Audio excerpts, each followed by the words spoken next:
El mundo genera anualmente ingresos por 94 trillones de dólares y cuenta con una riqueza de 561. Estos montos son controlados en un 88% por el sector privado. El 10% de la población ha tenido entre el 50% y el 60% de los ingresos entre 1820 y 2020.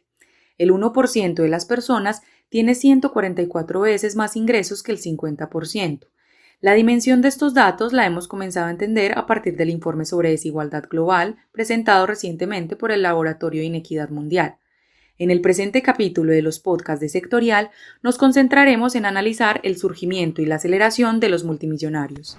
Los autores del estudio sobre desigualdad han reseñado sobre la dificultad que existe para poder medir y hacerle trazabilidad tanto a la riqueza como a los ingresos, debido a elementos asociados a la evasión de impuestos y a políticas asociadas en algunas naciones con lo que tiene que ver con el secreto financiero. Independiente de eso, se ha identificado un crecimiento de la riqueza año a año consecutivamente desde 1995. Ya es diferente las velocidades en las que esa riqueza ha incrementado por grupos de población. Se encuentra, por ejemplo, que el 50% de la población, que principalmente lo componen la clase media y baja de países emergentes, sus niveles promedio persona de riqueza son del orden de unos $2.770.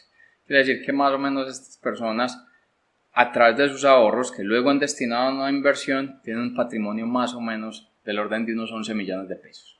Si nos vamos al 40% de la población, que está conformada por las personas principalmente de clase media de países industriales, su nivel de patrimonio es del orden de unos $20.000. Cuando nos vamos a los ricos, más o menos ese 1% de la población, se está encontrando que ese tamaño de su patrimonio es del orden de 1,3 millones de dólares.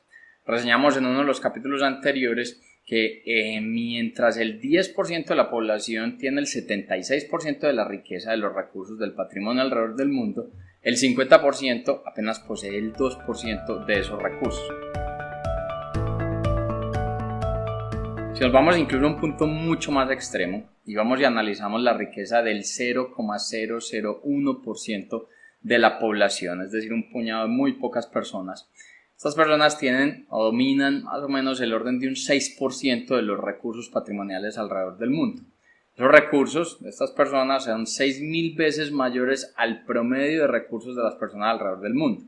En 1995 su nivel era del orden de unas 3.000 veces de diferencia a ese promedio de las personas alrededor del mundo. Eso lo que muestra es que con el tiempo el planeta se ha vuelto en materia económica cada vez más desigual.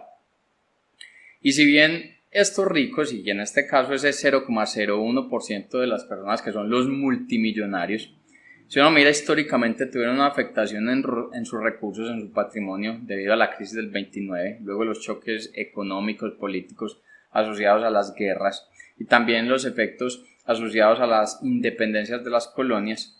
Luego, en épocas de paz, sobre todo desde 1980, asociados a políticas de desregulación, elementos de privatización de compañías, políticas donde no se daba progresividad en impuestos, luego impulsos de ese tipo de prácticas en gobiernos como el de Margaret Thatcher en Reino Unido, como el de Mitterrand en Francia, como el de Reagan en Estados Unidos.